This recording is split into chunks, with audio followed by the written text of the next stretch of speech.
All right, guys, welcome to a Cardinals update live stream. Um, just a quick little heads up. Last week, the whole OBS system was failing on me, so that's why I wasn't able to get it in. So if you guys have any questions about last week, we can cover at the end.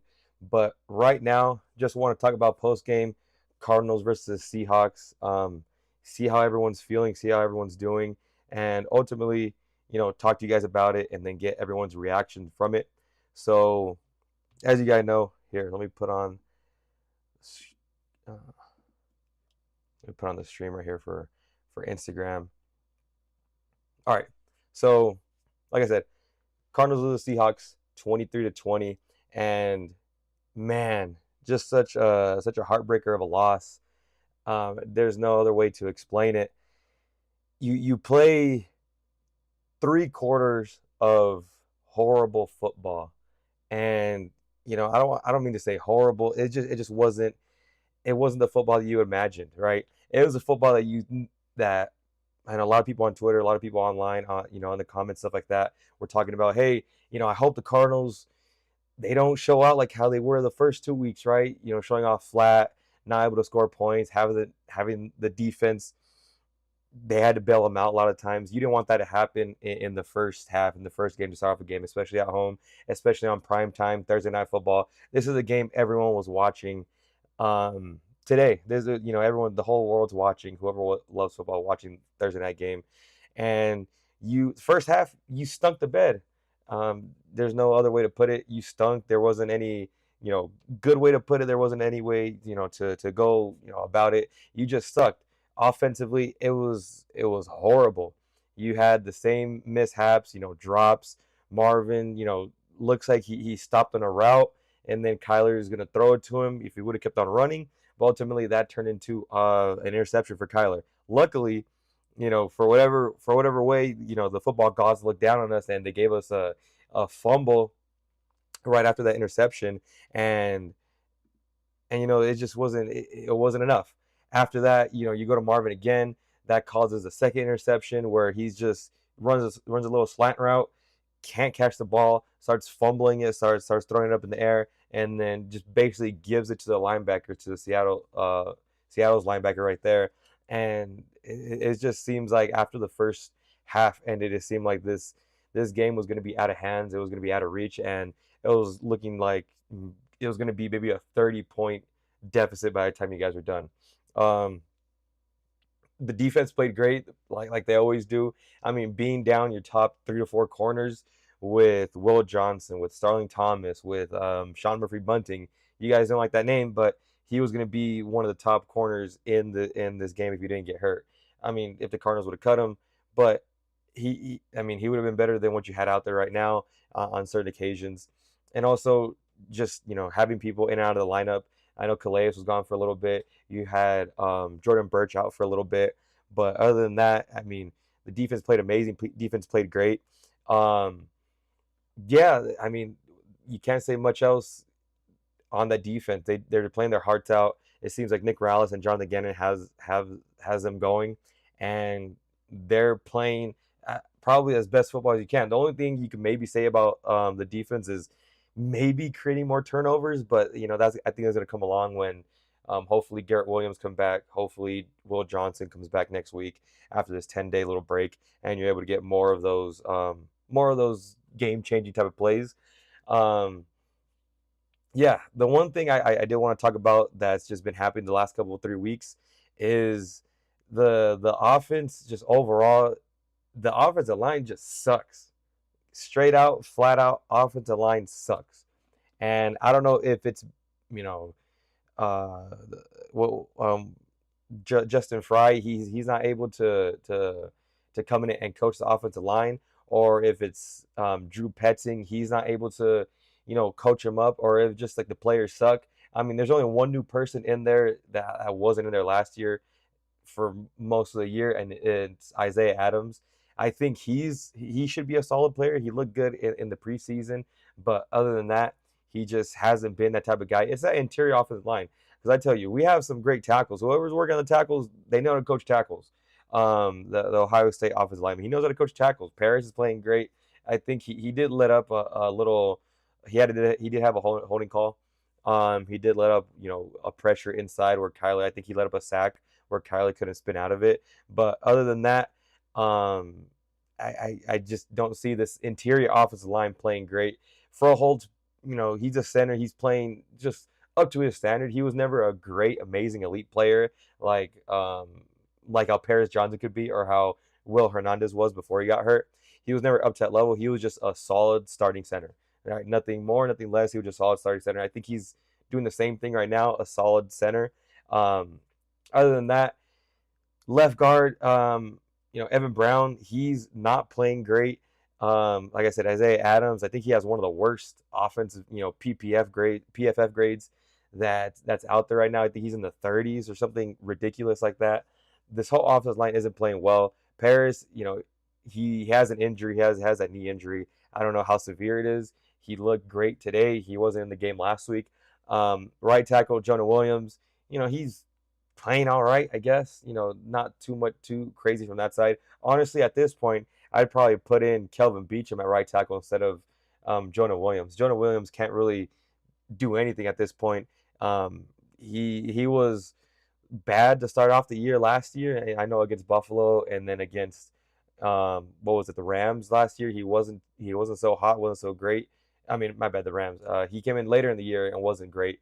Against Buffalo, he, I don't want to, say anything bad, but he got kind of bailed out because of the injury. He was lost for most of the season, came back, I think, the final 2 games or something like that, and then still was kind of wobbly. And you kind of just chalk that up to him coming back from injury from his injury. And I think at this point, you just got to start Kelvin Beachum at right tackle. I think last week, despite what PFF says, I think he played a great game. Um, Other than that, I think that's probably the one change you can make right now. Will Hernandez, I know I brought it up. He's not coming back anytime soon, and even if he comes back, that just he's coming back from injury. You don't know how well he's gonna play. I think he's still under that 1 year mark for. I think he injured it maybe week 4 or 5 last year against San Francisco. So you don't know how he's going along with his rehab. He's questionable this week. He was questionable last week with that knee injury. So I don't know if he's actually able. In the offseason, you saw him doing some, I think, UFC stuff or some, video content stuff online. He looked great. He looked solid. It looked like that knee wasn't bothering him. So hopefully, when he comes back fully healthy. I don't want to rush him back, especially just because the deal he got is a 1 year deal. You don't want him to mess up and just be out another offseason. I'd rather him come back. And I think that's what this coaching staff really does for injured players. They wait for them to come back, and let them take their time to come back. So happened with Kyler, happening with BJ Ojolari right now. Happened, I think, is Will Johnson right now too. Happened with Darius Robinson last year. So letting them come back is great, but I don't think he's gonna change his interior offensive line because you still have a cone in Evan Brown. And Froho hopefully can help him out. Hopefully, if he gets more help on his right side instead of Isaiah Adams, maybe with Will Hernandez in there, that could change something. But that right side of the offensive line, I think, definitely needs a change. Kelvin Beachum, I think you just start him next week.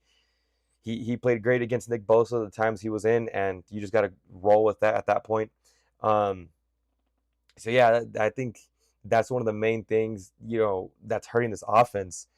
Um, I don't think it's Kyler right now. No matter, despite what you guys might say, I don't think Kyler is the main guy that's gonna hurt this offense. He's not. It hurts me to say it because I've been a Kyler guy since he was drafted. I know I've been critical of him over the years, but I think he's not that number one overall pick that's gonna come in and save a franchise. Um, but he's not the reason why we're losing right now, no, despite what you guys say. He's a solid quarterback. He's above average. I'll put him at that. There's times where he can play in like the top, 8 of quarterbacks in the NFL. He can tap into that, but it's not consistently. So I believe he's somewhere in that around 10, give or take a few spots here and there. But I believe he's in that 10 to 12 range right now. And ultimately, you could win. You can win games. You could go to playoffs with a guy like that. Maybe if the teams around him is great, you could win a Super Bowl with him. But I mean, I do believe you could win a Super Bowl with Kyler Murray, but he's not the reason we're losing right now. I don't know why people are saying that. Maybe it's because he is an easy target. He is the quarterback, and with all the praise quarterbacks get, he's going to get a lot of the hate. So that's what comes with the territory. Um, Ultimately, I think it starts with, and I say it a bunch, Drew Petzing. I think he is the main guy that's gonna that has to change his ways. I said it last week. I'm gonna say it again. He has to be the guy that adjusts his offense to the players that he has. It can't be anything like, hey, this is my offense. It's gonna be a square peg, and you're around. It's gonna be a square hole. A round peg's gonna try and just fit into it. It's not gonna work like that. Drew Petzing has to mold what he does offensively, mold what he does in the run game, in the pass game, and change it to help fix his players. You know, Besides that fourth quarter, besides those two drives at the end where it just looked like completely different offense, he everyone's having miscues, right? The only person that isn't having miscues is Trey McBride, and I think his offense is catered to a tight end like him. Obviously, he's the best tight end in the league, I believe. In terms of blocking and passing and just everything overall, I think he's the best tight end. Yeah, he's going to be great in this offense because his offense caters to tight ends. But at the same time, you have a 4 overall pick in last year's draft that's not having the season, not having even close to the season that he was having even last year. And people were saying last year's season was disappointing. So he's not playing great. Michael Wilson wasn't playing great for a little bit. Zay Jones, before he was in concussion protocol, he wasn't playing great either. So I think ultimately you have to change the way these wide receivers are attacking. Maybe it's too much on their plate. Maybe Marv has too much on his plate and he's just thinking way too much out there. And that's a reason why he may be slowing down. It's maybe a reason why he was having the drops. Could be a reason why Michael Wilson has some drops. These running backs out of the backfield, when they can try and catch, they have drops. Things like that ultimately I think falls on coaching. And I think Drew Petzing has to change whatever we did in the fourth quarter. I mean, I watched. That's why the stream was a little bit late, is because I watched Gannon's press conference. I watched Kyler's press conference just to see what they both thought. And Gannon, as a great leader, he said everything was his fault, which I commend him for that, for saying whatever problems you guys have, it starts with coaching, and the coaching starts with him first. I get he's a great leader. That's what you're supposed to say in those press conferences, especially after the game. But overall, I think the comments from Kyler Murray, if you guys have a chance, go watch it, after the live stream. But he said that fourth quarter, just Petzing was in a groove offensively. He didn't say Petzing specifically, but he said the play calling. The play calling was in a groove that fourth quarter, and that's how they were able to come back. And I think whether it was because you were down by 2 scores, it was because you're trying to win a division game, because you're fighting for your job, you're calling for your job, play calling for your job. Whatever that little bit that you had, whatever was in there, you got to just stick with it and just keep it going for the next, until the bye week. And then you can really maybe tweak some things. But whatever's in that playbook for that fourth quarter, keep it up, because that's what gave, the people at the stadium, that's what gave them energy. You guys saw before the second quarter ended when they punted it, or they just let the time run off the clock to go into halftime. The boos are loud. I heard it from the broadcast. People on Twitter who are at the game, they heard it everywhere. And I think ultimately that just showed, it showed no one's happy with this offense. And I even tweeted it out there that even the broadcast, right? Al Michaels and Kirk Herbstreit, they both understood, hey, no one's excited about this offense. They even said it like, it's getting pretty hot in Arizona in terms of this offense and of the play calling. Everyone sees it. It's a big thing. I'm sure, Drew Petzing hears about it. They hear about everything, despite what they say. Shout out the outside noise. They hear about it. They know about it. Same thing with Gannon. Even though he say, everyone's locked in, you're gonna hear it. It's difficult in this day and age to not hear the noise that's coming out. I'm sure Kyler, he's In the media, I think he's better now than he was in the past. I think, in maybe the first 2 or 3 years, he would have said something out in the media, but now, he understands how that backfires and how that looks on him, and he has a very, um, he's in that gray area where one little comment, one little, bad body language, it could make him, the bad guy. So he's doing great right now in terms of saying, hey, we just got to focus on what we got to focus on, stuff like that. But I'm sure the offense is hearing about it, whether it's the pass game coordinator, whether it's Drew Petzing, whether it's the new offensive line coach, whoever it is, the receivers, the receiving coach, no matter who it is, they hear about it, and I think whatever you could find right there, whatever you find from that fourth quarter, just incorporate it throughout the game. I'm not saying change your whole identity, because I do believe ultimately the run game does work, and that this type of offense can work. You just got to incorporate more passing, right? You saw second quarter, when Kyler almost threw another interception to, I think it was Trey McBride. Trey McBride had an in route. Um, the safety, I believe, is Jordan Love. Or, no, no, no, something Love, and he was, he's a deep safety, right? They're playing, cover three, cover two. I forgot what it was. He was backpedaling, but he had his man on. He was manned up on Trey McBride. He was reading Trey, and he wasn't really worried about going past his 13 to 15 yards where he started. He backpedaled maybe 2 times and kind of waited to see what McBride would do. Saw the breaking route, and he just jumped it, because these corners, they're not afraid of anything this Cardinals offense does over the top, which is it's disheartening to say, but that's just the reality of what it is. Um, Outside of that, I think, like I said, one, the play calling has to change. I think that's a given. Offensive line has to play better. I don't know what it is. Like, I mean, I already went over it again, but something in that interior offensive line has to change, because Kyler, they're blitzing up the middle, they're forcing up the middle, and throughout his whole career has been his weakness. Interior pressure. I believe the last 2 years they've had great interior offensive line play, and I think that's helped push this offense a little bit more. But I think they both go kind of hand in hand, where Kyler doesn't have enough time. He's rushing through his reads. If I were to put a percentage on it, I'd probably say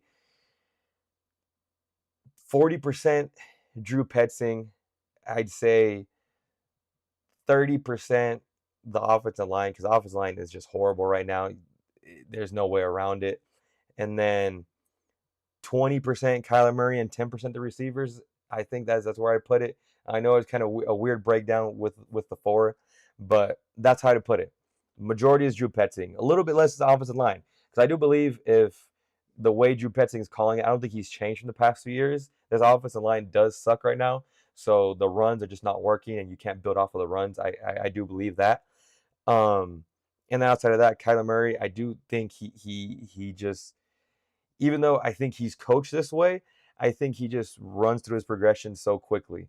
Um, he sees, especially in the shotgun. I think Kurt Warner had it great. If you guys listened to the PHNX Cardinals podcast, he was on there, I think, this past week on Tuesday or Wednesday, and he had a great kind of breakdown of Kyler Murray. And he's tweeted out the same thing too, where with athletic quarterbacks, you're in that gray area of, do I stay in the pocket and maybe risk a sack, or do I use my God-given athletic ability to try and make a play out of something, to try and scramble out, to try and scramble forward and get a few yards, instead of waiting for the plays to develop when the pocket is crumbling on you. So you have that. I think that, if Kyler can kind of slow it down, like I said, his breakdown of how shotgun and under center works, I'm not a quarterback, so I'm not going to try and re-say, trying to explain what he said, but ultimately he said, on a 3-step drop back, that's for the quicker ones. Once you get out of your hitch, you have your guys boom, boom, boom, because everything's timing, for offenses. 5-step, 7, 9-step, whatever it is, whatever drop back it is, it's for different routes and different levels. So if you're waiting for a deep route, in a shotgun, the football just comes straight towards you. You maybe have a 2 or 3-step drop back, and then you see what's happening. So maybe he doesn't give the receivers the offense time to develop, But ultimately, I think that's a part of his game that he could fix, and just maybe sticking with it, sticking in the pocket. Because I don't think he is a short quarterback. We all know, but I don't think it's anything too crazy where he can't stand in the pocket. I see him stand in the pocket multiple times in the NFL. In college, he had a monster offensive line. He was able to stay in the pocket because he had good he had a good offensive line. I think that's what you need, especially not just with smaller quarterbacks, with quarterbacks in general. You just need great offensive line, and just we're not getting that right now. And then with the receivers too, I believe the receivers, they do got to take an accountability, just the drops. Um, Zay Jones last week had a drop. I think Michael Wilson, has his fair share of mishaps too. Same thing with Trey McBride. Sometimes they're not on the same page, but that's maybe like once in a blue moon. And then going back to Marv, he probably makes up a lot of that 10% or whatever I said it was for receivers, where he just, I don't know, maybe he doesn't understand the playbook too much. Like I said a little while ago, maybe you have too much on his plate where he's just thinking about so much as a receiver, and he's not able to just go out there and play freely. You guys see it if you guys watch the all 22, or just go rewatch the game if you guys can, and even the highlights, even running plays. You could just keep your eye on Marv, and you see he doesn't give effort whenever it's a run play. And as a DB, if you see a receiver just not getting effort, you're just like, okay, this guy's not getting the ball. Let me see where the ball is actually going. Because my half, he's not getting the ball. He's half-assing his route. He's half-assing his run. And let me go see where the ball is actually going to go. And once he does play hard, that's when they're just, okay, let me get on my toes. Let me see where this ball is going, because it might go to me because this guy's playing hard. And, he's having a trend of that, which isn't good. That effort needs to be there, play in and play out. That you can't take no plays off. If you're going to be like that, and if you're truly tired, have someone else going for you, right? Why are you going to be out there in a run play if you're just not going to run block it as a receiver? And we've heard it from Gannon and Petzing that this offense, to be a receiver, we heard it from Michael Wilson too. To be a receiver in this offense, you have to run block. You have to be willing to run block. And I think Marv can do it. He's a big guy, 6'4", 220. He can run block. Same thing with Michael Wilson. He loves a run block. That's something that has to change. And then you go into halftime. Like I said, you hear the boos in one of the interviews before halftime. Jonathan Gannon, he talks about just not enough explosives, not enough in the run game. Everyone has to play better. He just seemed mad going into halftime, and whatever speech he gave, I don't know what happened. Third quarter, yeah, I mean, third quarter they came out, they played kind of flat too. Wasn't anything too crazy. I think that they maybe got a field goal at the end of the third quarter. That's about it. Other than that, um, yeah, that third quarter was just kind of garbage. No one really scored. I think the Seahawks maybe scored at the very end, but at that point you're down by 2 scores, and this fourth quarter, everything just came alive. Everything just started clicking, and as a Cardinals fan, you think you see this game, and you understand, hey, if this is the fourth quarter, if this fourth quarter is what your team could look like, how come we don't look like that every game, every quarter? The passes to Marv, he finally was able to catch a ball, right? That's great. Finally, he knows what these are. He knows what these are. He knows what his hands are. He was able to catch the ball. He even that first one, it was just a little dump off route, and he was able to just get out of bounds on the right side of the field. Other than that, he did a nice little out route, able to toe tap it in, and then he had a good little 15-yard catch down the sideline where he was able to body catch it, which isn't good. The body catches that's a completely other thing that he has to take care of. But the body catches, he was great on that. And then ultimately he had his 16-yard touchdown. When he mossed Devon Witherspoon, right? That was a great play. The whole sequence, that whole Marv in that drive, in those two drives in that fourth quarter was great. He looked like the fourth overall pick that we all envisioned. And he had what I believe it was, here, I can look it up right here. Marv had 6 catches for 66 yards and 1 touchdown. So that was great. He played amazing. Other than that, Michael Wilson, he had a one-handed, just crazy reception on fourth down.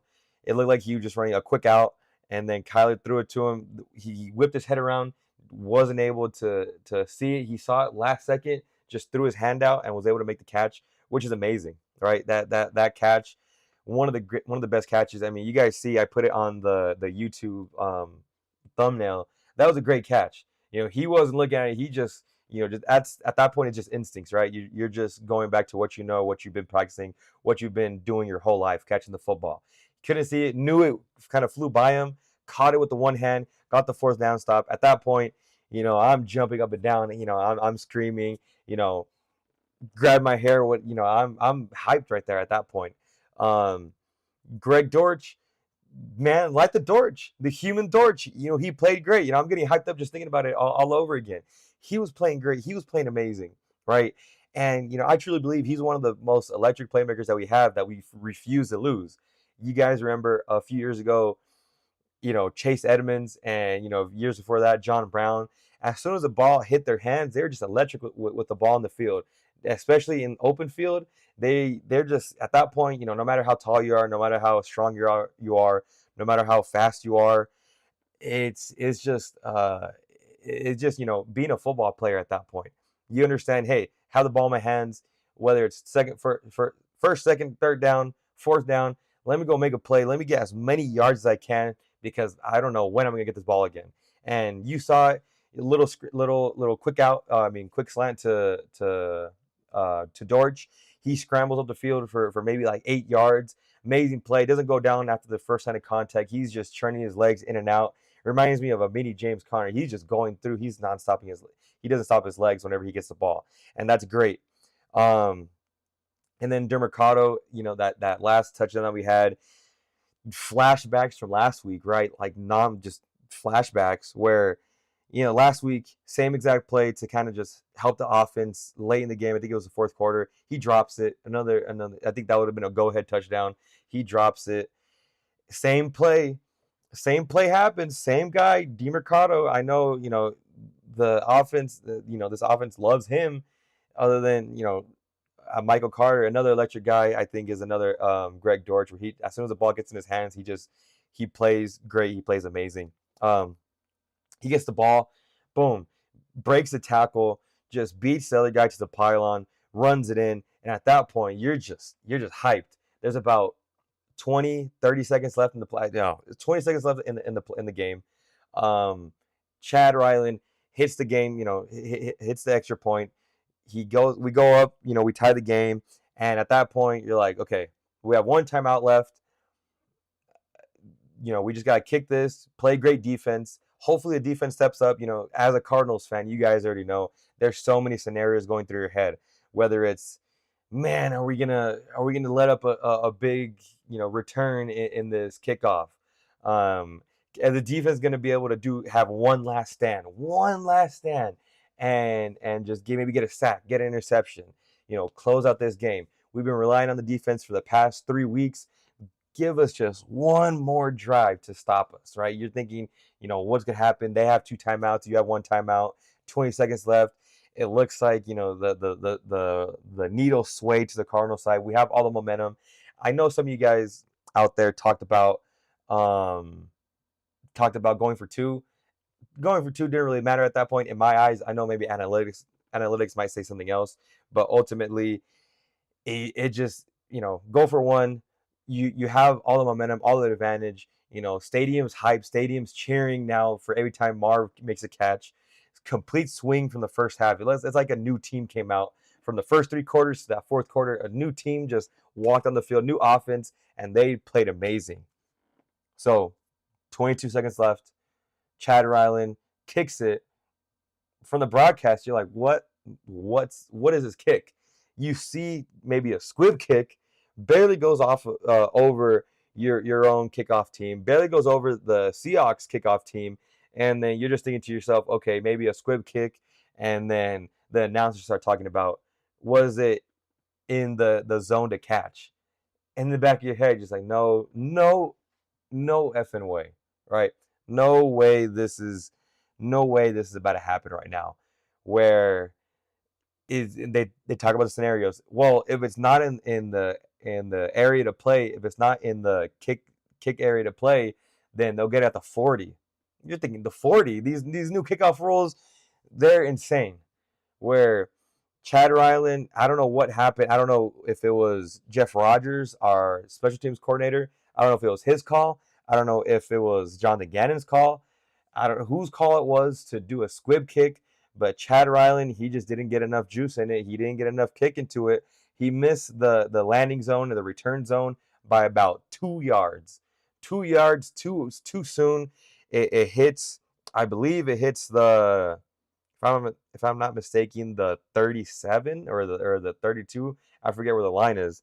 It hits 2 yards before, bounces in. So of course, Cardinals luck. They the Seahawks get the ball, not the 20, not the 35, where a kickback normally is at the 40.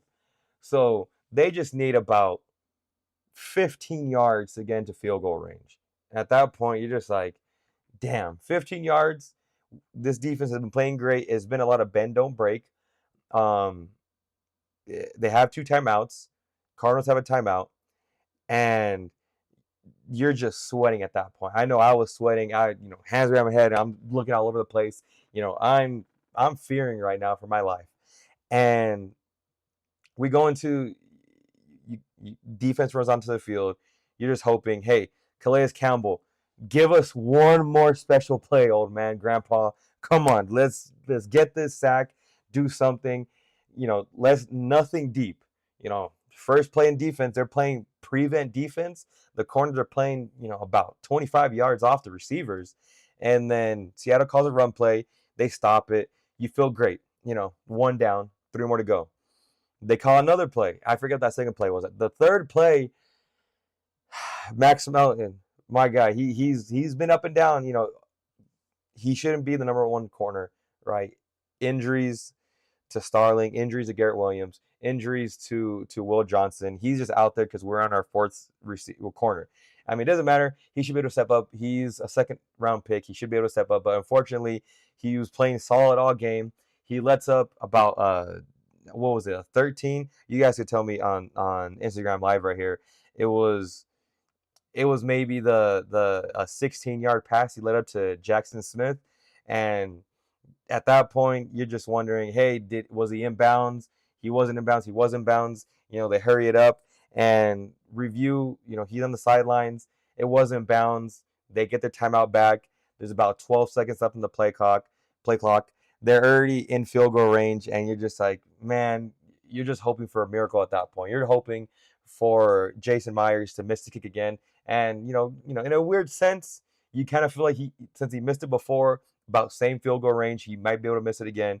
You see him come out, sniff the smelling salts, and you're just like, damn, is this how we are? Is this how we're gonna go down as a Cardinals fan, Cardinals team? Watching the game is just so heartbreaking. That's the way you end the game after such a great fourth quarter where this offense, came alive. Everyone's cheering, everyone's feeling great. That's how you lose the game off of a 54-yard kick to steal the game. And ultimately, if it wasn't on the left hash, I'm telling you, that kick would have gone out. That would have been a missed kick if he wasn't on left hash, because he kicked it. It started, wiggling. It wanted to go out.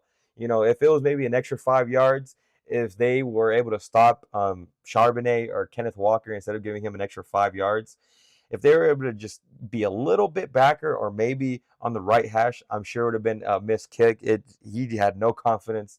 I could tell you that, just seeing Jason Myers, look in his eyes, he just had it. He wanted to miss it so bad, but he was lucky. He was 5 yards closer, and he was on the left hash. He was so lucky, and that's how the Cardinals lose the game. Like I said, heartbreaking. I don't believe, it kind of low key. It is Chad Ryland's fault because he should just put a little more on it, right? I think that was a good play. It caught me off guard. I'm sure it caught Seattle off guard. They weren't expecting that because their two returners were at the 10-yard line. It would have been a great play, but he just needed to put a little more on it. He kicked it maybe just a little bit too low, or at that point you just kick it out the end zone and let your defense, go make a stop like how they normally would. I think the defense played great, especially on that last drive. They only gave up 15 yards. I mean, they were playing great. They were playing their butts off, especially for being out there so long. Because as you guys know, that second quarter, that third quarter wasn't looking too hot. The defense, they just couldn't catch a break for whatever reason. The defense would go out, bend, don't break, get a stop them before field goal range. They had to punt it away, and then there goes the Cardinals offense, 3 and out. No time wasted. It was just a pass, missed pass, a draw, running back draw. You guys know how the Drew Petting offense works. Another run play, and then here we go, punting it away.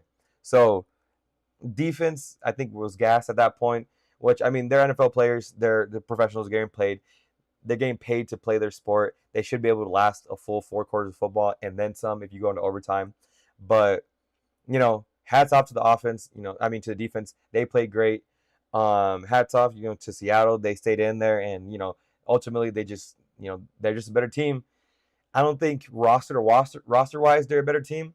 I do believe the Cardinals overall have a better roster, especially when they're healthy. I know someone put it in the chat that the Cardinals are one of the highest teams with the most injury reserve / pup players, and that's it's just tough to it's tough to deal with all these injuries, especially when it's targeting one specific room, like the cornerback room. If Garrett Williams was out there, I could tell you Jackson Smith probably stays silent for the whole game. If Will Johnson is out there, I could tell you, I could guarantee it probably that they're not getting those outside plays, those outside deep plays. That sucks. That is what it is. Don't even get me started on why your $90 million edge rusher Josh Sweat is playing coverage, fucking 20 yards down the field, and against the receiver. I don't know why that gave me flashbacks for some of you guys that have been here. That gave me flashbacks to the Cliff Kingsbury era, where it was super early in his tenure, where they had. I don't think it was him. I think it was. I don't know who. Yeah, no. It was Steve Wilkes. It was Steve Wilkes who put Chandler Jones in coverage against Christian McCaffrey. This was prime Christian McCaffrey. That's when he first came to the 49ers. That when he put him into coverage, you're late in the fourth quarter. You got to have it. You put your best edge rusher. This is when Terrell Suggs, that fat ass, was on the team. You put Chandler Jones, your best edge pass rusher. You put him in coverage against Christian McCaffrey, and he just gets routed up. It's Christian McCaffrey. It's prime Christian McCaffrey, one of the best receiving backs we've had this generation, against 6'5", 275, 285 Chandler Jones. That was just a touchdown waiting to happen. He just walks it in. Cardinals lose that game on the road against the 49ers. You guys remember that. That just gave me flashbacks of, I don't know why our edge rushers are deep into coverage like that. I understand maybe a little, cover the flats, whatever that is, or maybe contain. But why are you 15? Why are you 20 yards down the field? That is what it is. That's the only bad play from Nick Rallis. From what I remember right now in this game. Yeah, defense played great like they always do. I believe player. Kyler played great. I don't think he played horrible. I don't think he played amazing. He had He had 2 legacy drives, right? The 2 touchdowns. He had to have it in the fourth quarter. He was able to make it. It looked like a Kyler legacy game about to happen, and ultimately he just wasn't able to get it done. That sucks. This offensive line, dog water. I don't know how you change it. Like I said, the one thing that you can do to ultimately help out is put Kelvin Beachum in the lineup, put him at right tackle, see what he could do. Yeah. Other than that, I don't know how you change it. Will Hernandez, I think he's still maybe a few weeks out from playing.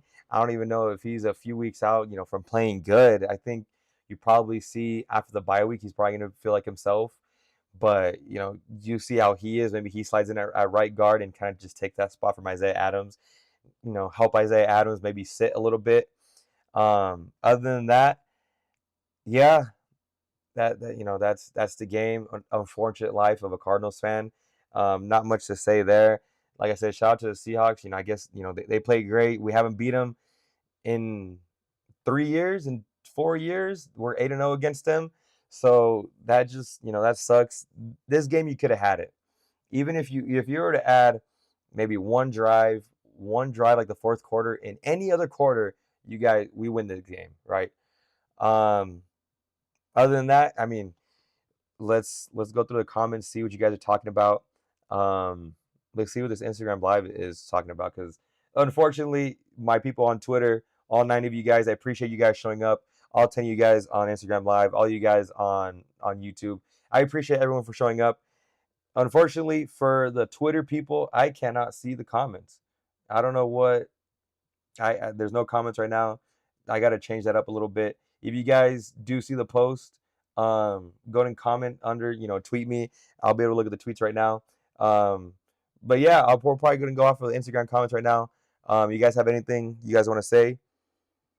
Let me see. Let me scroll back a little bit. You guys are talking to each other. Cards fan from Germany here. Woke up with a bit of a broken heart today. It sucks. I don't know if you watched the game, Elmo, but it was a tough one. If you want to have a fun time, watch the fourth quarter before it gets under 20 seconds. If you watch the game, I'm glad you're awake. I'm glad you're here supporting. But yeah, it was just a tough game. Missing Tyrann Mathieu right now.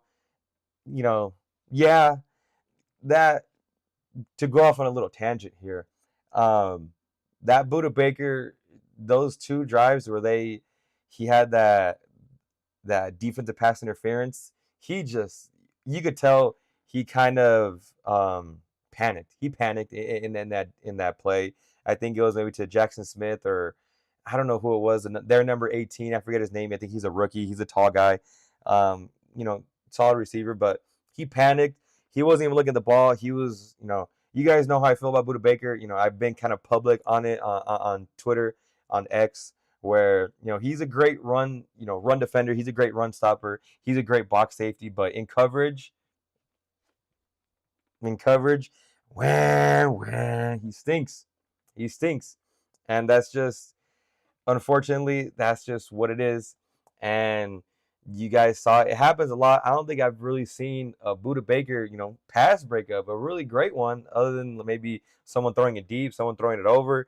But it was just a bad play. And of course, it's in the end zone. They get the ball at the 1, and at that point, you're just, Zach Charbonnet. He just runs it in. After a few tries at the 1-yard line, more times than not, he's gonna get it in. He's gonna make it in. So yeah, I think you just got to play Buda as basically an extra linebacker at that point.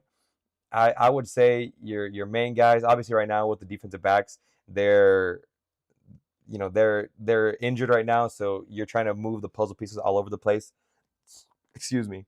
And you have to play him in coverage, unfortunately. But once we do get healthy, once Will Johnson comes back, and everyone kind of settles in their place, I believe, play Rabbit, play Jalen Thompson, as the two deep safeties, play Buda close to the box, and let Max Mellon into the into the slot, or Jalen Thompson, one of those two. They play a whole lot better than Buda does in coverage, and that's unfortunately just what it is. He's not Tyrann Mathieu in coverage, but he could help hell in the run game, right? He could get a bunch of tackles for loss, but he just can't do anything else, which sucks right now. So yeah, let me see what else you guys are talking about. He was coming in flat, and then when Sam scrambled, the tight end abandoned the flat, and Sweat had to chase him. Oh yeah, with the Sweat down the field. I believe that, but I mean, if he's covering the flat, someone should be behind him. He shouldn't be chasing a guy. If he covers a flat and Sam Darnold runs to his side, he's right there. So I don't think, maybe, I mean, Sweat, he did have that effort on the Charbonnet touchdown where the Max Mellon, shout out to the DBs, Keicho Clark, Max Mellon, they had a hell of a game, just tackling wise. This is the best defensive back group tackling wise that we had in a while, and probably ever from what I remember. I mean, unless some of you older guys out there saw, Manias Williams back in the day. I didn't, but this is the best tackling group that we've had defensive back wise, and they play great. Max Mellon comes down at the 1 yard line, stuffs it, but Josh Sweat, he kind of just gives up on the play, thinks it's a touchdown. If he didn't give up, he could have got there and definitely made a play. I mean, maybe it's another San Francisco play where you get a fourth down stop and you hold tight, but he gives up, and Charbonnet, he gets stopped at the 1, but then the offensive lineman behind them give him an extra push and they get that touchdown. So maybe that's another play where Sweat kind of read it wrong. Talking to B Bimmons, Ben Bimmons. Yeah, that Sweat thing should have gone on Joe Alt instead of MHJ. Yeah, I'm still a firm believer in Marvin. I don't think that was a bad choice. I believe that was a smart choice. That was a choice everyone would have made, no matter who you are. You would have taken Marv, especially with, at that point your receiver room looks like Michael Wilson, a day 2 pick. You have Greg Dortch. You have, that's pretty much it of notable guys. You needed a number 1 wide receiver, and this team loves big physical receivers. That's what exactly Marv is. Ohio State, you have the connection with Paris. It was just a no-brainer at that point. But I do believe, I'm kind of with this comment where, Cass Noel said, if you weren't going to use Marvin Harrison, if you weren't going to use receivers the way you use receivers, right? If you weren't going to change the offense to have a young wide receiver, then why would you pick him, right? If you understood, hey, our offense is not predicated on a receiver, we could go get a tall receiver, a Zay Jones in free agency, and just, save some money at receiver, save a draft pick at receiver, and then let's go get Joe Alt to help that right side, that right tackle spot. Then I would get it, because this offensive line sucks right now. This right tackle sucks. Jonah Williams isn't playing great.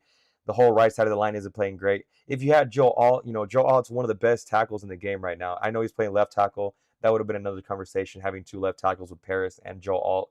But one of them could have played right tackle, and ultimately, he looked great playing against the game I saw was the week 1 game against the Eagles. He played great against the Eagles. I think I saw him the other time too, playing against who they play, the Broncos or the Chiefs. He played great against the Chiefs, right? If you weren't going to incorporate a number 1 receiver like how Drew Petzing isn't incorporating Marvin Harrison Jr. right now, then you should have just taken Joe Alt. It hurts me to say it. I'm always going to be a believer in Marvin, but there's like a 10-20% thing in my head where it's, if you knew you weren't going to use them, then why use the 4th overall pick on them? Why don't you trade back? Why don't you just take Joe Alt? Why don't you do these other different things?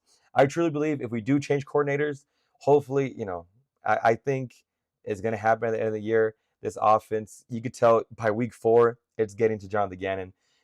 Last week's press conference against San Francisco, he looked kind of irritated about the offensive questions. And ultimately, if history, repeats itself, history is going to repeat itself. It's going to show us trends and stuff like that. Petzing's going to go back to how he was the first 2 weeks, where run game, 4th quarter, it probably isn't going to happen again until maybe a little blip in another game. But this offense is going to keep on continuing to be like this. We're four quarters in, a fourth, kind of the way through the season, and you already know how this offense looks. The defense is going to be great. I believe top 5 to 10 defense, top 3 defense if the offense could get it going. But this offense, it is what it is at this point. There's no really changing it, maybe until the bye week, and that's week, I believe, 7 or 8. So I do believe at the end of the year we are going to change coordinators, because I believe that's how Gannon is going to run this thing. He's not going to fire someone major like that mid-season. So yeah, we get a new coordinator in here. I believe we're going to see how Marvin does. We're going to see how great he is. And at that point, hopefully, Kyler still believes in this team. If he's not on a different team, I don't know if you reset after the season, because it doesn't look like anything's going great right now. You're 2-2. And yeah, you're just hoping for the best. You're hoping kind of everything clicks and this offensive line plays great. But other than that, I just don't know what to say. Adams is one of the worst guards in football, and Brown and Williams are below average. Yeah, I've been saying it for the past 15 minutes, Adams, he has a 30 PFF grade. I don't even know you go that low. I know you go low, but that was for like an overall grade. That's low. Um, yeah, Evan Brown, Jonah Williams, they aren't playing great right now. Like I said, one easy fix is put Kelvin Beachum in at right tackle. He's not the best. You're not gonna play amazing with him, but it's gonna be a whole lot better than what Jonah Williams is giving you right now. Um, here, let me see what you guys said. Our receiver core is complete dog. Yeah, yeah, they're trash. Receiving core, I believe they are being affected by just the game script. I am in the sense of you want to get those guys going early. I think Tom Brady said it in, I don't know if it was with Colin Cowherd or on his own podcast where he said, "Hey, if I notice, one quarter in, my number one receiver isn't getting the targets or isn't getting targeted, I'm going to him. I make sure he's involved." And I do believe that's true. I do believe getting in the rhythm is a real thing with running backs, with receivers. You have to have a good balance, a good mixture, but you can't expect, excuse me again, you can't expect Marvin or Michael Wilson or Zay Jones to just not play for 60 minutes and then the one play, the one gotta have it play, you expect them to just be fresh and catch it. Yeah, they're professionals. They have to catch the ball. That's their job. Their job is to catch the ball. But at the same time, why don't you get the ball in their hands earlier? All right. You guys see Jamar Chase. He's getting the ball in his hands, first two plays he gets the ball in his hands. Same thing with what's his name? Malik Neighbors. He's getting the ball in his hands. Every top receiver gets the ball in their hands early and they get the ball going. Unless you're playing like, hey, you're playing like a prime, Patrick Peterson, prime Jalen Ramsey, a few years ago, where it's like this guy's going to be traveling and covering against him all game long. It's going to be tough to get on the ball. So, hey, let's do maybe some end arounds. Let's do some quick screens, whatever that looks like. You're able to make that happen. But I think you really got to get these receivers involved early and often. I'm not saying change the whole playbook where you're 60% pass, 40% run, and just flip it. I'm saying, hey, in the beginning, let's throw the ball a little bit. Get him in a quick little slant, maybe a quick little screen, maybe a little end around. Just get the ball in his hands so he feels comfortable and kind of settles in. I don't know if you guys played football before, but it's like kind of those beginning. I mean, I've always had them beginning game jitters. Where just like, hey, I just got to hit someone, or I just got to catch the ball, or I just got to run the ball, right? Those kind of after that happens, after the first hit, after the first kind of where you're able to catch the ball, make a few guys miss, or you're able to run the ball, run through the tackles, you get hit, you feel good after that. You're kind of relaxed, you're mellow, you're like, you're tensed up because it's a game, right? You're nervous for the game, you're prepared, you want to be all in, and after that, you take a breath, everything feels good, and you're able to play your game, you're able to keep on going. If that doesn't happen until the third quarter, you're just like, dang, you're just out there doing cardio. I don't think that's a great thing. So I think our receivers, they do have stuff to work on. They are a young group outside of Zay Jones. Greg Dortch, he's I think like 27, 20 around there. But Marv, second year guy, Michael Wilson, third year guy. They are a young group. Those are your top two receivers. Trey McBride, he's still a young guy too. He just got paid. He's what, 24, 25. He's a young guy. You just got to get them going early, and I think that's part of coaching where you have to get your guys going early. Let's see what else you guys said. Watched live, and I knew we will lose with this dumb kickoff. Yeah, that kickoff, Elmo, was crazy. In hindsight, it's probably. I mean, if you obviously with like any big play like that, like any going for a fourth down or whatever it is, if it happens, any trick play, if it happens, great. You look like the smartest guy on the field. If it doesn't happen, you look like the dumbest guy on the field. Where it's like, how come you didn't just kick the field goal? Why are you trying to do a trick play? Why are you trying to do the flea flicker? That's just.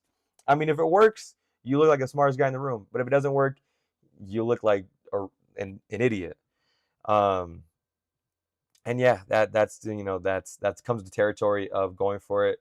Same thing happened with the Lions in the playoffs last year, where all year praising Dan Campbell, praising their offensive coordinator. Hey, they're always going for it. They're throwing to your tackles, they're throwing to your tight ends. Flea flickers here, this and that. But then the one time it doesn't happen. In the divisional game, where you're just like, hey, let's do all these trick plays and you don't get a field goal. You're in field goal range. You don't kick the field goal because you want to go for on fourth down, and that was ultimately comes back and kicks you in the butt later on. So that's what that's the game you got to live. Um, Ben Bimmons, keep Buddha as far away from coverage as you can. Yeah, these Buddha just you can't get him in coverage. I've been saying it, and I think he tweeted at me last year too, middle of the season, where he talked to me saying, I don't know, basically, what every athlete pretty much says whenever they clap back against a fan. You don't know what we're doing. You never played this. You never played that. This, and that. But you could tell when Buddha's in coverage. I mean, he's gotten a lot better with Drew Petzing. I mean, not Drew Petzing, with Nick Rallis and Jonathan Gannon. He's gotten a lot better with them, but ultimately he's still just a liability in coverage. It is what it is. He's 8 years into his career. He is what he is. He's a box safety. He's a great box safety. I'll give him that. He's an all-pro box safety, but in coverage, he doesn't take the ball away. He has maybe 4 career interceptions in 8 years. He gets one every other year. He had 2, that one year, that one last Cliff year, but outside of that, he's pretty much just is a cone in the backfield. Hopefully, we'll be the Titans. I mean, the way hey, Titans are looking solid. I mean, if we kept a close game against Spencer Rattler and that crappy Saints team, and I don't know about the Titans. I think that's a road game. I don't know if it's a road or home game. I don't remember at this point, but that doesn't look too hot. That doesn't look too great right now. Who else? What was Josh Sweat covering?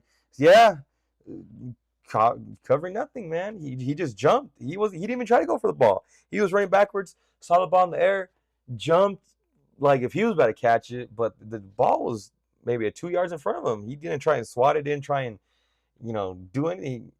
He just freaked out. He just got scared. Got to have better design plays on third. We have Murray just scrambling around and throwing it away. Yeah, that goes with what I was saying before, with what Kurt Warner said. Like I said on PHNX, if you guys can go watch that, I think he does a really good breakdown on just quarterbacking in general and play calling in general. Yeah, Kyler, he can. I think that's the other part of having a great athletic quarterback too, where hey, he drops back, he's quick in his drop back, he's quick in general. He's a fast guy. He's quick in his drop back. He sees the play, maybe not developing. He knows where the defense is going to be, and instead of maybe waiting for it in the pocket, he tries to make a bigger play. He tries to buys himself time, maybe runs out, and that just doesn't work sometimes. Where he maybe goes through the play too quick, and the play might be there for a slight window, an NFL window, but he's already scrambling. Maybe the offensive line too isn't helping him, where he's just like, man, I'm just getting pressure. I get the ball snapped to me.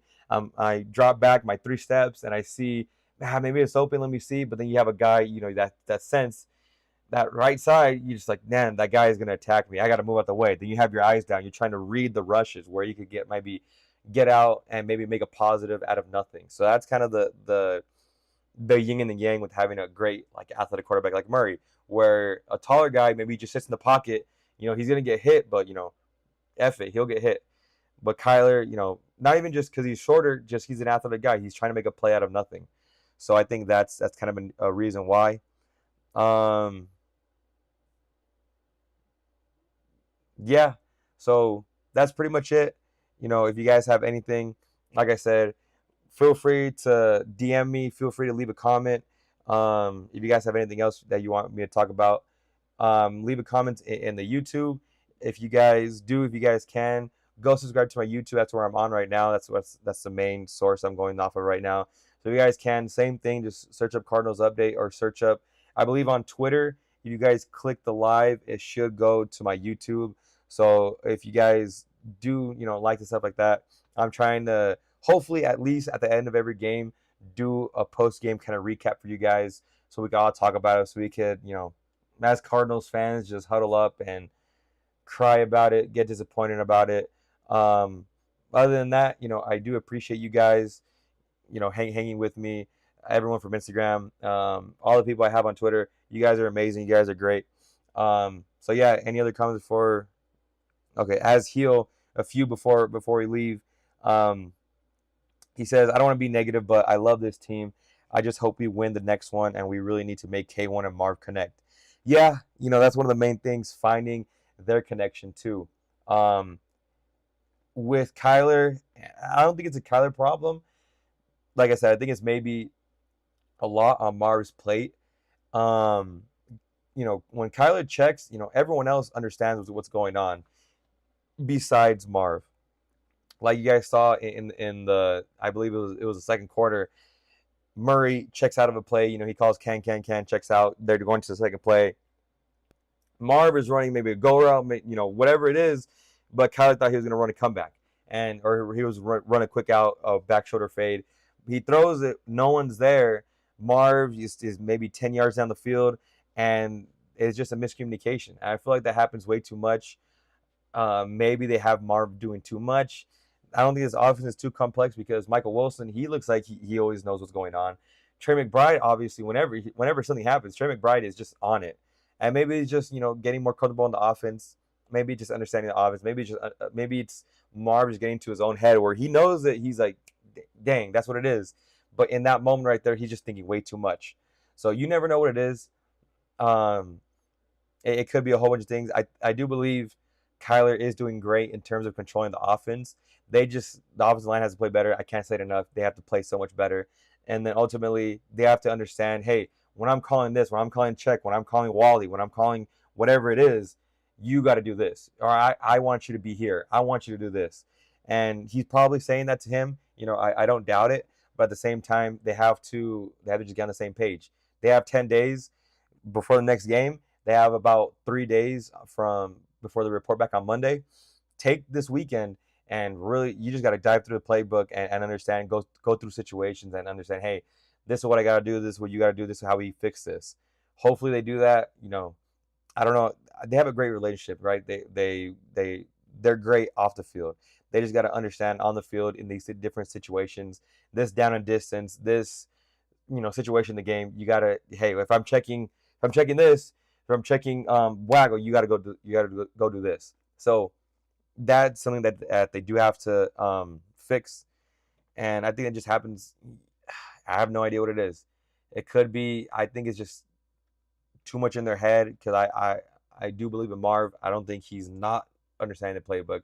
I believe maybe you could probably take less. You could take more off of his plate, give him less. Hey, you got to focus on boom, boom, boom. That's it. That's how you got to focus on. Instead of you got to do boom, boom, boom, boom. But then if this doesn't happen, you got to do doom, doom, boom. You got to, instead of have these different situations. So as offensive coordinator, as the coach, you got to see, hey, maybe he's not getting all this. Let me take a little bit off of him. Let me get Michael Wilson in that role, and then get Marv in that wide receiver 2 role. Whatever it is, he's still out there. He's still making plays, but it's not as much in his plate. So maybe you could do something like that. Cardinals hurt themselves too much with sacks and incompletions. Yeah, they let up 6 sacks back to the offensive line. They let up 6 sacks. You can't win a game going like that. This is top 5 to 10 Seattle defense. So top 5 to 10 defense, bad O-line, it's not going to mix well. So ultimately, I think, Kyler kind of did run into some of those sacks too, where maybe if he would have stepped up a little bit more, he could have, saved a sack or two. But ultimately, 6 sacks is not going to win you the game. The turnover battle, you didn't win it this week, and that's what ultimately lost the game. I think time possession too. I don't think you won time possession. I could look that up right here. I can't even look it up right now. That's in the team stats. Here, give me a little bit. Let me look at it. Let me look at this. Yeah, team stats. Cardinals again didn't hit the total 300 total yards. They had 253 total yards. They haven't had a 300 total yard offensive game this whole season, 4 games in, which means the offense sucks. Cardinals had 2 turnovers. Seattle won that. Let's see. Cardinals had 7 penalties. I feel like as soon as we pass the 50, they're always shooting themselves in the foot. It's either a holding penalty. It's either offside. Something has to happen. Or they can't get the playoff in time. They have to call a timeout or delay a game. Something has to happen always as soon as we get into like within close to field goal range. Boom. 5, 10 yards back, that's a different conversation. We could go about that another time. Time possession, it wasn't too bad. I mean, yeah, 5 minutes. Cardinals had 27 minutes. Seattle has 32 minutes. Yeah, not good at all. You usually got to be better as an offense. Time possession doesn't really mean anything because you won it the past 3 weeks against the teams, and 2 weeks you won it because I think they were a bad roster, and 1 week you didn't because you just didn't have a good offense, right? You weren't able to put points up on the board. Yeah, you can hold the ball as long as you can, but if you're not putting points on the board, then that's the name of the game. At least have 1 point more than the other person by the end of the game, and you're just not able to do that as an offense. Any more Melton opinions? He played. He didn't play good. He played solid. I do believe our DBs played great in the run game. He did as best he could. Like I said before, he's our third or fourth corner. You have Garrett Williams, you have Will Johnson, and then I think third corner I'd give it to Max Melton because Sean Murphy Bunting, he wasn't going to be on this team. You guys knew that back. We knew this back in before the draft. So he's your third corner, having to play up as the number one corner, which isn't something that Starling Thomas. My bad. He is a fourth corner. You have Starling Thomas, who would have played starting corner. Garrett Williams, who would have played the slot. Will Johnson would have played the opposite corner. Yeah, he's the fourth corner. So, yeah, he's the fourth corner playing as a number one corner, which, if you have the fourth quarterback playing as your fourth string isn't going to be as best as your number one string as your starting guy. He played as best as he could. Outside of that one deep pass at the end of the game to Jackson Smith, I think overall he held his own. He played solid. He played great. There's two plays that kind of were just bad on his part, where it was the last drive for Seattle where they threw it into Jackson Smith and he got the toe tap. He got it inbounds and he caught it and then went out of bounds. That was tough on Max Melton. Also, the one deep play side of the field where he just got caught because same thing. Jackson Smith, he ran a great route. Hats off to him. He ran a great route where he was going up, kind of stuttered, like he was about to curl back in, and then just he accelerated out. And Max Melton is a fast guy, right? He's an athletic freak. He just wasn't able to catch up because he got caught flat-footed. And when one guy's running, you're flat-footed, he runs right by you. You're supposed to stick and go. Sam Darnold sees it. He just throws it up and hits him in stride. It's just, a great ball, great route. And just unfortunately, you got caught with your eyes in the backfield instead of watching your receiver. So, unfortunately, those are two plays that kind of hurt the Cardinals a lot. And it was on Max Melton. But other than that, he played a great game. He played a solid game. He played it as best as you could probably ask for. Hopefully, more time, he develops better. And, he's able to, in that kind of Jackson Smith where he kind of broke down and then left, hopefully he stays on his receiver more. But other than that, he played solid throughout the whole game. Keitrell Clark, same thing. He, played a hell of a game. I'm excited to see tomorrow his PFF score. Hopefully it's in the, I don't know. Hopefully it's a good grade. Hopefully they don't grade him too horrible on the coverage. I don't know how the coverage look because, you can only see a little bit through the broadcast. Hopefully I'll be able to watch the all 22 right now. But yeah, it's already 12. I've been live for an hour. It's already 12:30. 12:13. So we'll just finish these comments up and then I'll go and get off. Hopefully you guys go to sleep. You guys have work or school tomorrow. Yeah. So Keitrell Clark played great. Excited to see how he graded out. I've always been a believer of him. I know going into the season, we were talking about, hey, is Keitrell Clark maybe going to be cut? Jonathan Gannon said that's his baby. He's from Cincinnati, I believe Cincinnati or Louisville. He's from Louisville. And he played great. Yeah, amazing in the run game. All these DBs can tackle. They play great. Rabbit, he played solid too from what I've seen. Jalen Thompson, he struggles a little bit because he is a safety. He struggles a little bit in man-to-man when he is in the slot. But he's the next best guy you have in the slot. I do not want to see Budda Baker in the slot. Please do not give me Budda Baker in the slot. I'd rather have anyone else. Put whatever fifth, sixth string corner in that slot. Do not put Budda Baker in that slot. Let him Be near the linebackers. Be near the ball. Be near the line of scrimmage. Do not put them in coverage. Do not put them deep. Anywhere past 10 yards, get Buda Baker. I don't want to see Buda Baker past 10 yards. Keep him within 10. Keep him at the line of scrimmage and let him, read the play and go make a tackle. That's what he's best at. He's best at, hey, run, boom, let me go through these guards and let me go make a play. Or screen pass, let me go blow up that screen pass. He knows what's going to happen. It's just in coverage, he just panics and he makes a stupid play. I'm not trying to be mean, but that's it is what it is. You think this offense keeping this defense on the field consistently is causing a lot of the injuries on defense? Shit's frustrating. Jeremy, yeah, I think ultimately I don't think it's causing these injuries. I just think unfortunately you had Will Johnson go out where I forgot what play it was, but he kind of hurt his abdomen or his groin, his hip, where it would just a play in the air. He tried to make a play. He just came down awkwardly.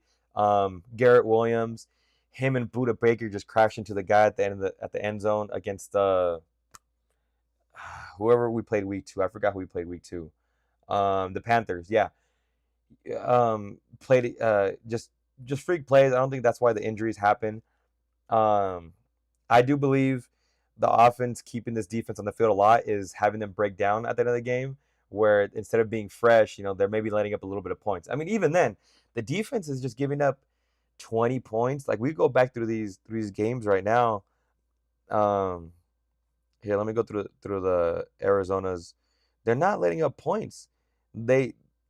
Saints, 13 points. Panthers, 22 points. 49ers, 16 points. Seattle, 23 points.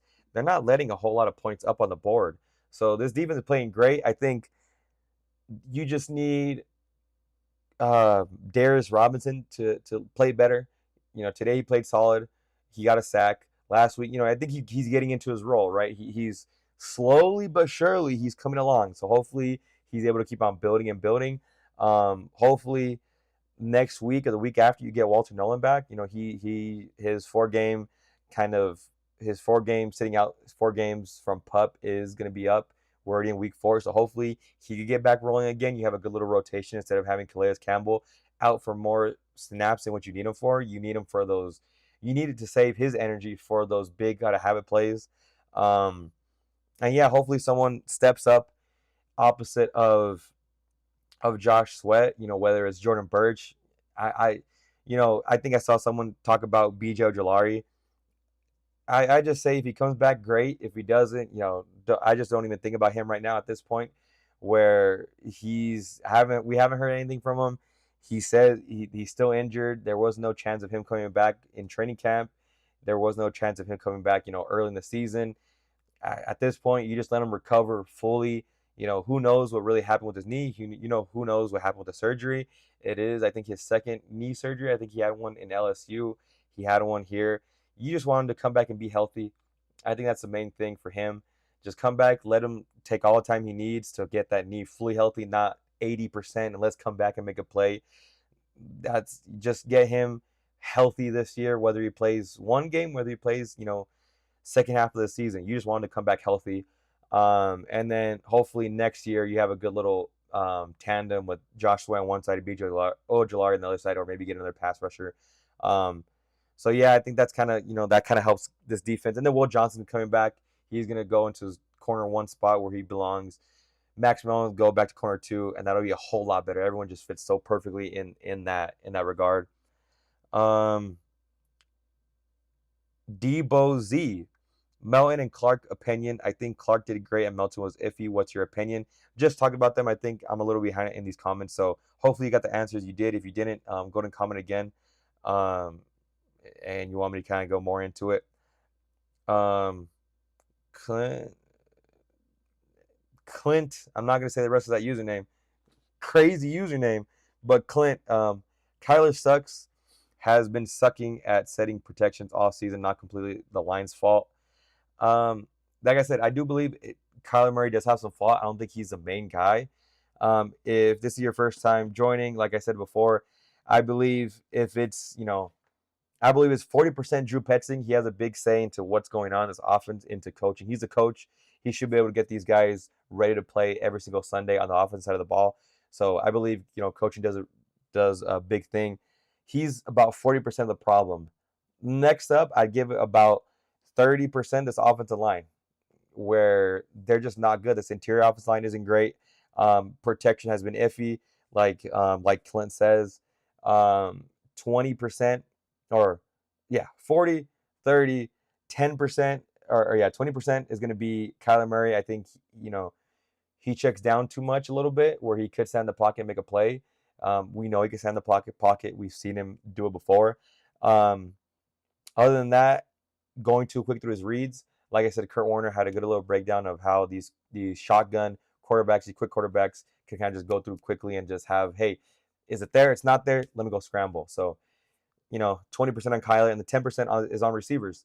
Yeah, they're just have to understand the playbook better. Marv, understand catching better, and it's a whole receiver group as a whole, and just overall, just getting open, because you guys see that advanced stats.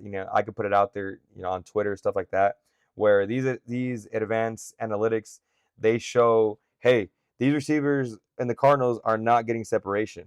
They're not. They're just not getting separation, and ultimately, as receivers, your main thing is getting open and catching the ball. So that's why it's on them. I don't think it's completely on them. I think it's, the rhythm in this offense. They should get the ball earlier and get the ball going more. But, they do have problems with the drops. Um, yeah, DB Zoe. Nah, I'm not going to read that one. He said, okay, you guys are just talking to each other at that point. You guys are arguing against each other. I'm not going to get in that. Noah 28. Rooting for this team is so mentally draining. I feel like we can blame coaching our players, but I believe it all starts with our owner not doing anything to help as well. Yeah, I do believe there is a set of, hey, this culture just sucks, and that starts from the owner down. I do believe the culture is changing. I don't think it's anything crazy. I do believe it's going to take a little bit. It's not going to change in 3 years, because obviously you have Bidwell as your owner, right? He's a top guy. He's the main guy. He's the owner. He's the president. He's the top main guy, and excuse me, he's the top main guy, and it trickles down from them. I think he is outside of the football stuff. He's not hands on like he was with Steve Keim. He's not meddling with the football stuff, which is great. Monty Ossenfort says it. Jonathan Gannon says it. He's not. They're not doing anything in terms of, hey, Michael Bidwell can do everything, operational wise, and the football part, it's all about Monty Ossenfort, Dave Sears, Jonathan Gannon. They're all in collection on the football side. So I do believe it is changing. But yeah, it's just tough to have a big change like that in so few years. I do believe having a president, if Michael Bidwell kind of, relinquishes some of the power and goes for a team president, I feel like that could help change the culture a little bit, change the identity, and he could be one of those owners that's just real hands off and just, hey, I own the Cardinals, but this is the other stuff I'm working on. This is the other stuff I'm doing. I'm trying to promote the team instead of managing the team. So he could be in a way like that. A team president, like I said, could help. And it just, overall, I think it's not him. It's just, it's going to take a little bit. I know it's frustrating to hear that, but it is going to take a little bit for this team to start, understanding, hey, we can win games. I think there's a TikTok about who was it? Anquan Bolding, when he first came to the Cardinals. That was a completely different team, 20 odd years ago. And he said that he wanted to go to the playoffs. His rookie year, he said, I want to go to the playoffs. And everyone kind of in the media room kind of, snarkled and kind of made a joke about it. And he was serious. And I don't think that's how the team is now. I don't think that's how, I think for the most part, we're getting new people in as Cardinals reporters. And I think that's doing a great job. Hopefully, I'm in there maybe someday. And they're doing a good job of asking questions, these new younger reporters, which is great. You guys see it on Twitter where it's like, hey, this person asked, some pretty tough questions. And unfortunately, with the PR stuff from the Cardinals, you can never get too crazy, because if you get too, I'm not saying the Cardinals do this, but I'm saying, it has happened before with teams in general where, you're maybe asking too many tough questions, and it's like, hey, I'm not allowed back into the press conferences. So you do have to, you know, run a tight line, walk a tight line in those press conferences. But I think they're doing a great job of of saying tough questions, and I think Gannon is doing a good job of reflecting and answering back some of those questions. So ultimately, I think Gannon's a great leader. He's a great tone setter. Same thing with Austin Ford. Same thing with Dave Sears. But nothing's gonna change if you don't win, right? This all goes down the drain if you don't win. Winning's the cure all for everything, right? You guys saw in the most recent dynasty, the Patriots, right? The Patriots, Bill Belichick ran everything. He ran it his way. People liked it, people don't, but he was winning. They were winning Super Bowls. But Tom Brady leaves, team gets older, roster gets older. Um, um, Belichick gets older, and ultimately, then little things start coming up where it's like, hey, this team kind of sucks. You're not winning. Roster sucks. We can't just believe in you anymore. And that's ultimately why they kind of parted ways there. Um, and you guys see, it just happens. Winning cures all.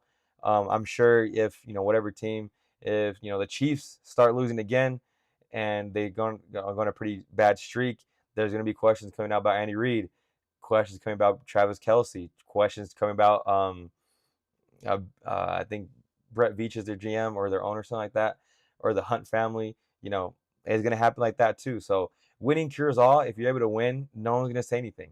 So that's ultimately what I think. It happens with this team. You just gotta start winning, and that's it's easier said than done. But other teams, they have winning streaks, winning blips. So hopefully you're able to catch it by catch those winning streaks and go around with it. I do believe Kyler is a quarterback that can help us with those wins. I don't think he's going to be a superstar like maybe Josh Allen, where he's the main reason why you're going to win, but he could definitely get you there. He gets you in playoffs. He gets you winning seasons. I've seen it. I do believe into it. You just got to get the pieces right around him. He's not, like I said, he's not a top 10 guy. He's maybe closer to a top 15 than a top 10, but you are able to win with him. I truly believe that. With his athleticism, he's a top, 3 athlete of quarterback in the NFL. He has a great deep ball. He could throw the ball. He has amazing accuracy. He's always near that 70% mark in terms of accuracy for the season. So if he's able to get that going, then great. But if not, you can still win, despite him. I don't think he's causing much turnovers. Um, I still can't get over running a flea flicker against an all-out blitz. I mean, you can't tell they're going to do an all-out blitz but you had a momentum going. You're passing great. You're running great. I don't know why you have a flea flicker at that moment. It just seems so out of whack, so out of rhythm. Where we were running, we're driving the ball great, and then you kind of stop momentum with that. I know Gannon doesn't believe in momentum, but I'm a big believer in momentum. I do understand. I think whether it's momentum, whether it's confidence, whether it's positive self-talk. I believe those things do have an effect on your mental, and if you're able to have momentum on your side as a team, I feel like you play better, right? Culture is a big thing. Even though you can't measure culture, you could see it, you could feel it. Same thing with momentum. Same thing with confidence. You could see it, you could feel it.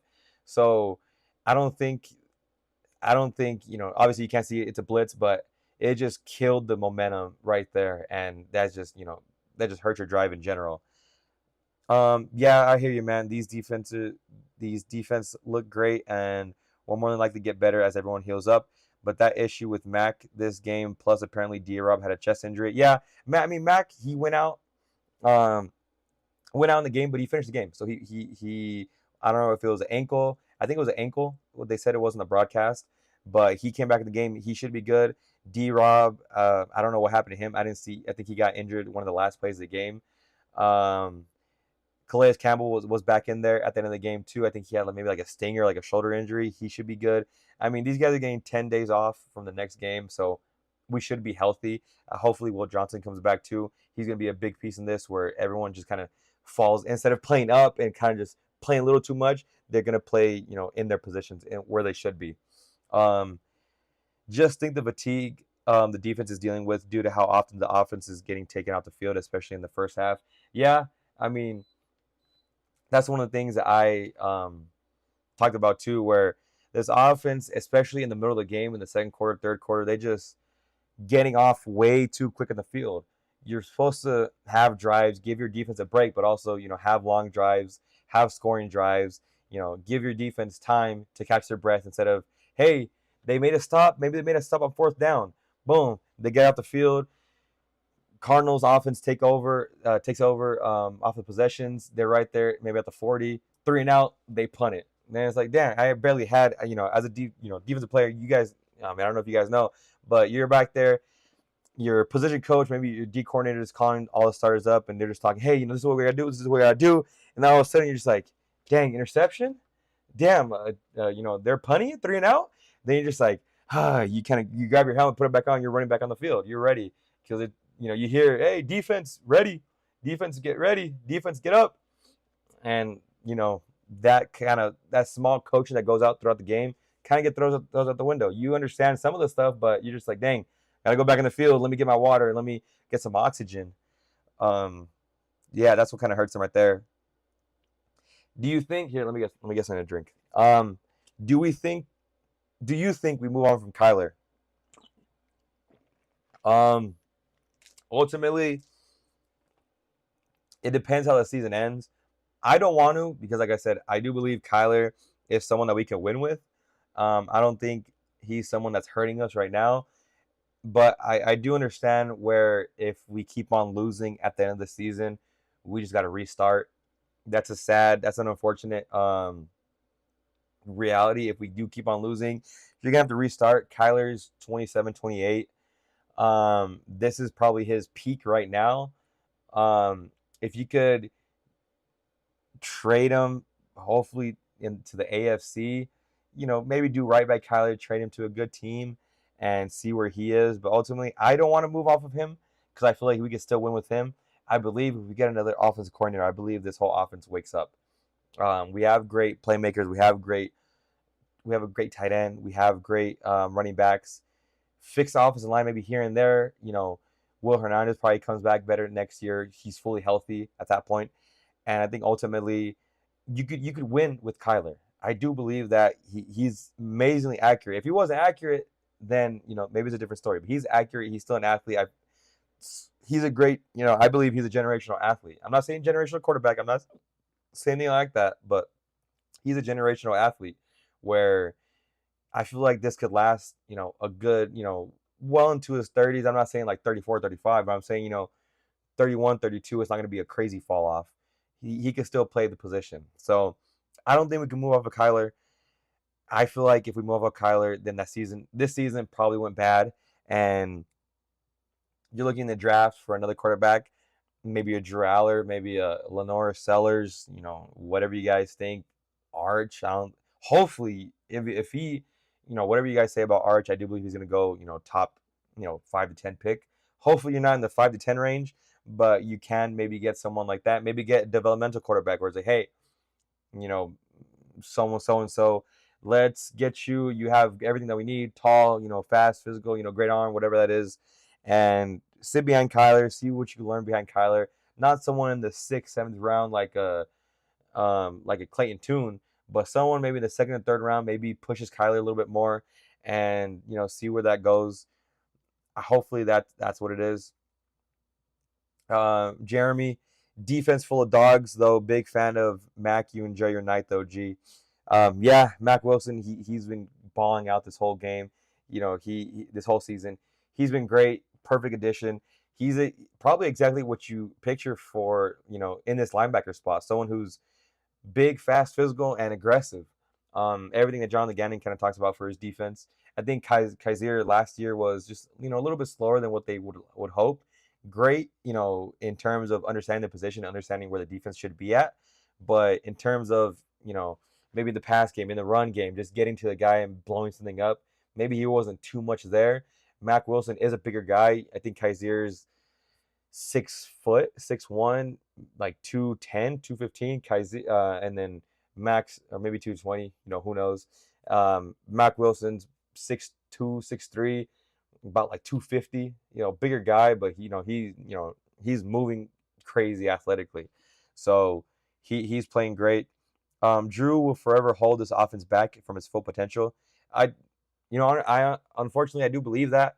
Um, there's nothing in terms of what we've seen from Drew Petzing as a coordinator, as a play caller, as a coach that makes you believe, hey, we could be this great offense. In that first year, I don't know if he was maybe coaching for his career, trying to show off, but that first year he played great. I mean, the first year he coached great. He was, hey, I was able to have Josh Dobbs played great. We beat the Cowboys. We had Michael Wilson going out for 100 yards or for multiple touchdowns. We had, all these different receivers, going great. And then that first year when Kyler came back, we had shots. We were going on the field. I feel like every year we're getting just worse.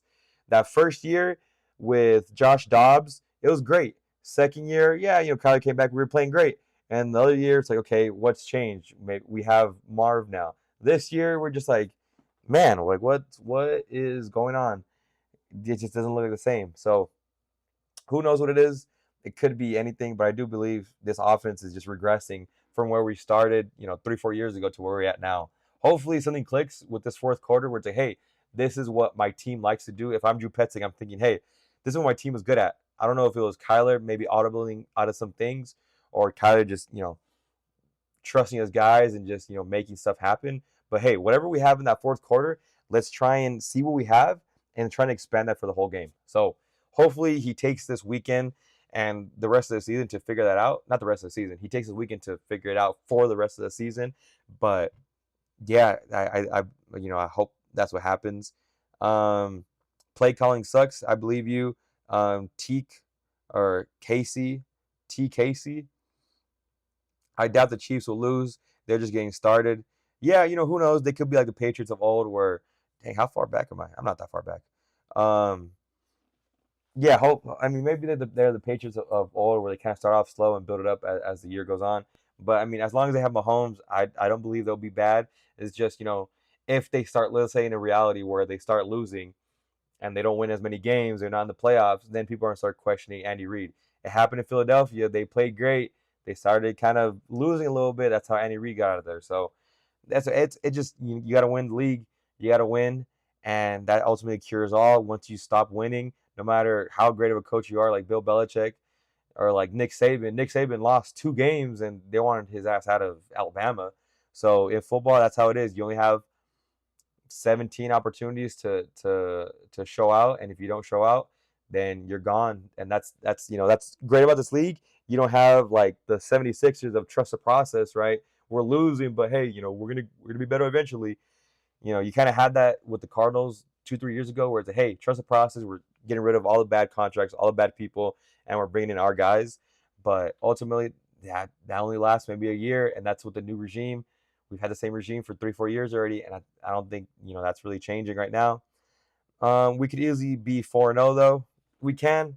It's Yeah, we can. Obviously, 2-0. We played tough against those, I would say, worst teams, but at the end, we gotta just play better against San Francisco. If you're able to just play better defense or just play better offense, just get one more score, you win the game, right? Instead of these interceptions, you win. Same with Seattle. Instead of those 2 early interceptions where maybe one didn't count for a score right away, but they got better field position because it was a fumble, or the other one they scored points off of the other interception, or you're just not playing great offense. You can't pass the 40-yard line. So little things like that, or maybe getting field goals here and there. I know people don't want to see it, but field goals are points, and you need more points. But ultimately, you just got to play better offense. The defense, you get players back healthy, people are going to play better. Um, I do agree that our offensive play calling is horrible. Yeah, Drew Petzing he's regressed since year one. Jordan says, for me, bro, I know it probably wouldn't happen, but Joe Burrow would be a great QB in Arizona. Yeah, Joe Burrow's locked in. He's locked in Cincy. Can't really say much for that. Hopefully that you find another maybe Joe Burrow in the draft if that comes to it. I think ultimately, no matter what, you're drafting a quarterback this draft season. So I know it's way too early talking about the draft, but maybe a second round guy, third round guy. I do believe you're going to draft a quarterback early because outside of Kyler's going to be here, Jacoby Brissett here for next year. Outside of that, your quarterback 3, you don't want it to be Clayton Tune. He played horrible in the preseason. Give me a young guy. Give me someone from the draft. You're gonna draft someone this year. I think in that day two, look out. Whoever's in that day two, maybe you're gonna draft someone. Sorry guys, I was at the game. I'm bad luck.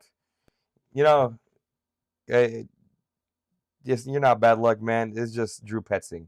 Drew Petzing is just not calling this offense the way it should be called, and is just bringing this whole team down. So that's all the comments I have from Instagram.